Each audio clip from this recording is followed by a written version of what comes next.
Okay, maayong buntag sa tanan, sa Luzon, sa Visayas ug sa Mindanao.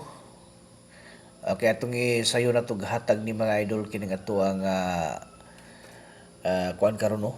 Ato ang special nga para alas dos no nga guide ni siya mga idol. So bago na to ihatag ang ipahibalaw din nato no katong mga gusto diha nga moapil no sa ato ang mga pakuding nalay sa mga birthday no. So butang lang yun diha mga idol ang inyong mga adlaw nga natawhan kay hatagan na to na no ug tag-isa ka buok unya i-maintain gyud yung paniguro no. So ang recap no sa result gabi mga idol. So mao to siya no. Nimbuhagay gyud ang ato ang gitawag no. Nimbuhagay ang ato ang 2 4 8.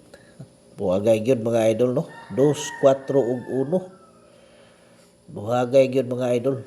Muna akong giingon lagi sa inyo no nga dili ginato ang imong kumpiyansaan niya itong mga espesyal nga mga kombinasyon. Yo ni siya ato nga una no nga kumbati sa alas 2:719. Okay. Sunod dirita no sa dubli 119. Okay. Nga segundahan gyapon nato ni sa doble lang gyapon no. So dirita karon sa 717 no or 177. So muna siya to ang tulo no ka birada. Muna atong tulo ka birada karon nga adlaw.